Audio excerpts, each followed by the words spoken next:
नमस्कार।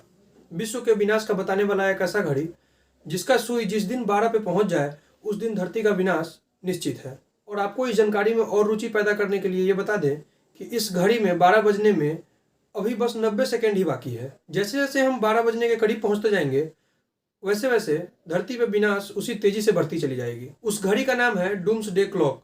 आइए हम डूम्सडे क्लॉक के बारे में जानते हैं कि आखिर इसे किसने और क्यों बनाया था और इसकी बताई गई बातें कितनी सच्चाई के साथ प्रूव हो चुकी है। डूम्सडे क्लॉक अंग्रेजी का एक मेटाफर है जो कि बताता है कि हम अपने सुविधा और दूसरे से आगे निकलने की होड़ में टेक्नोलॉजी का इतना गलत इस्तेमाल करते जा रहे हैं जो कि देश और दुनिया की तबाही के लिए काफ़ी घातक सिद्ध हो सकती है। जैसे जैसे हम इस घड़ी के समय से आगे बढ़ते जाएंगे वैसे वैसे हम देश और दुनिया की तबाही के नज़दीक पहुंचते चले जाएंगे। इसमें समय के निर्धारण के लिए न्यूक्लियर वेपन यानी परमाणु हथियार और क्लाइमेट चेंज यानी जलवायु परिवर्तन सबसे बड़ा फैक्टर माना जाता है। और आज के टेक्नोलॉजी के बढ़ते दिनों में आर्टिफिशियल इंटेलिजेंस जो कि हमारे काम को और सरल और आसान बना देता है उसे विश्व के विनाश के लिए सबसे बड़ा हथियार माना जा रहा है। साल 1947 में डूम्सडे क्लॉक का निर्माण बुलेटिन ऑफ एटॉमिक साइंटिस्ट जो कि एक नॉन प्रॉफिटेबल ऑर्गेनाइजेशन है उसने न्यूक्लियर वेपन से विश्व के लोगों के होने वाले खतरे को नापते हुए इस क्लॉक का निर्माण किया था। बुलेटिन ऑफ एटॉमिक साइंटिस्ट का स्थापना यूनिवर्सिटी ऑफ शिकागो के एटॉमिक साइंटिस्ट के द्वारा 1945 में किया गया था। इस ग्रुप में वो साइंटिस्ट भी मौजूद थे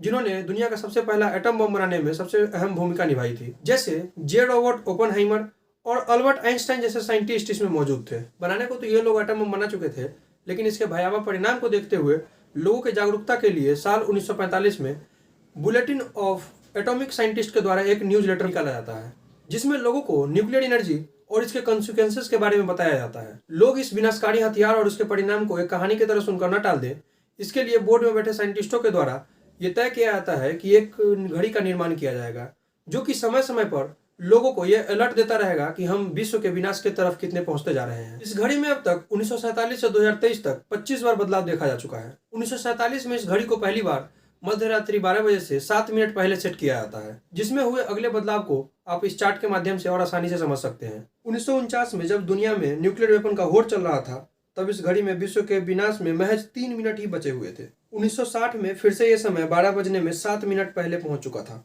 साल 1963 में जब यूएस, यूके और सोवियत यूनियन के बीच न्यूक्लियर बॉम्ब के टेस्टिंग को बैन करने के लिए ट्रीटी साइन किया जाता है तो इस घड़ी का समय 12 बजने में 7 मिनट से खिसक कर 12 बजने में 12 मिनट बच जाता है।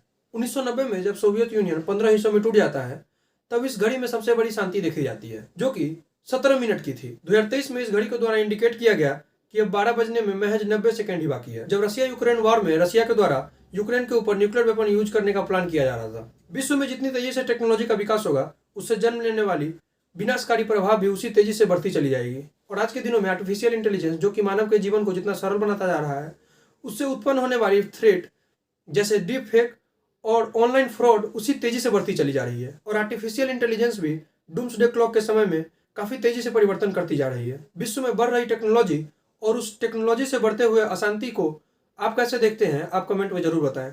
बहुत बहुत धन्यवाद।